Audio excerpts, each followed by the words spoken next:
गणेश, जय मां भवानी। आप सभी का स्वागत है मां करणी ज्योतिष कार्यालय में। मैं एस्ट्रोलॉजर मदन सारस्वत आप सभी का स्वागत करता हूं। आज हमारा ज्योतिष के अंदर जो रत्न ज्योतिष का विषय है उसमें है विषय हमारा बृहस्पति रत्न पुखराज का।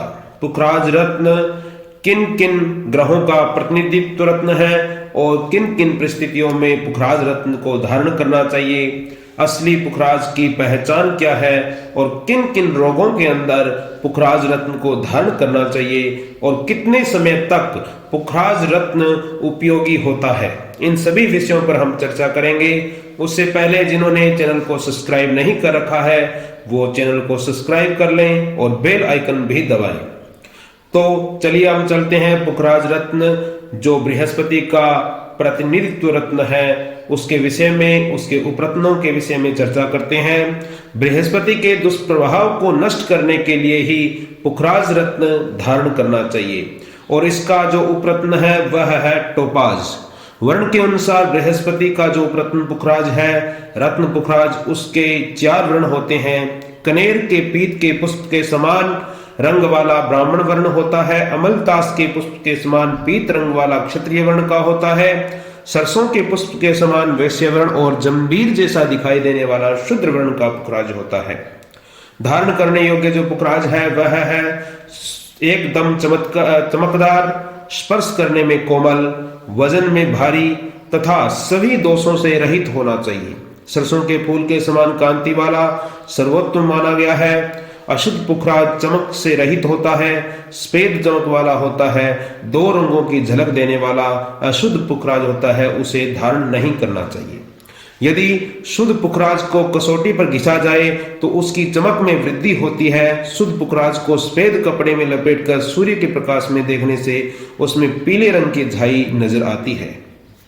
और यदि किन परिस्थितियों में हम पुखराज रत्न को धारण कर सकते हैं, यदि आपके बृहस्पति ग्रह का योग कारक होकर त्रिक भाव में हो तो आप पुखराज रत्न धारण कर सकते हैं।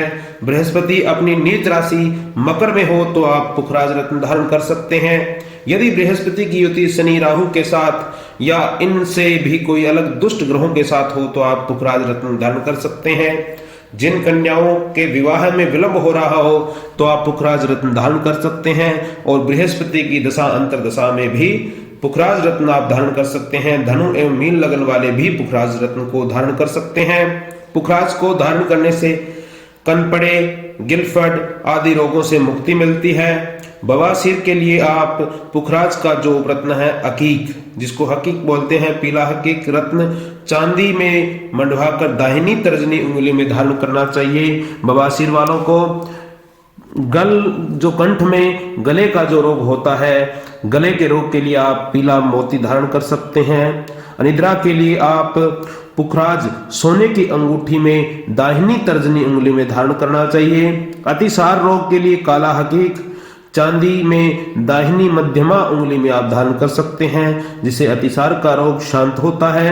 धारण करने की जो विधि है पुखराज को वह है शुक्ल पक्ष के बृहस्पतिवार के दिन या बृहस्पति की होरा में या बृहस्पति के नक्षत्रों में। बृहस्पति के नक्षत्र हैं पुनर्वसु, विशाखा, पूर्वा, भाद्रपद। इन नक्षत्रों में कच्चे दूध और गंगा जल से धोकर प्रातः बृहस्पति के मंत्र से अभिमंत्रित करके सोने या चांदी में मंडवाकर दाएं हाथ की तर्जनी उंगली में धारण करना चाहिए। 4 या सवार 4 रति से ऊपर का पुखराज होना चाहिए। धारण करते समय बृहस्पति का मंत्र 11 बार उच्चारण करना चाहिए। उसके अलावा 1 माला बृहस्पति के मंत्र की आपको करनी चाहिए। इस रत्न का जो प्रभाव है ज्योतिष के अनुसार वह है 4 रति से कम तोले का पुखराज धारण करना आपके लिए फलदायी माना गया है। जिस दिन पुखराज धारण करें उस दिन से लेकर पुखराज का प्रभाव 4 साल 3 महीने 18 दिन तक रहता है। तत्पश्चात पुखराज का प्रभाव जो है वह समाप्त होने लग जाता है। उसके बाद आपको दूसरा पुखराज धारण करना चाहिए। तो इसका जो मंत्र है बृहस्पति का वह है ओम ग्राम क्रीम ग्रोम सह गुरुवे नमः। इसके अलावा दूसरा मंत्र है ओम ऐं क्लीं बृहस्पतये नमः। इस मंत्र को आप जप करके, इस मंत्र को पाठ करके आप बृहस्पति के मंत्र का पाठ करके आप पुखराज धारण कर सकते हैं। जो व्यक्ति पुखराज धारण करने में असमर्थ हो उन्हें सुनहला या पीला हकीक या टोपाज इत्यादि रत्न धारण करना चाहिए। उसके द्वारा भी बृहस्पति जनित दुष्प्रभाव को दूर किया जा सकता है। जय श्री राम, जय मां भवानी।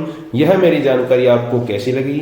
और भी अतिरिक्त आपको जानकारी चाहिए तो आप मुझे कमेंट बॉक्स में लिखकर बता सकते हैं। तो मैं आपके लिए आगामी नई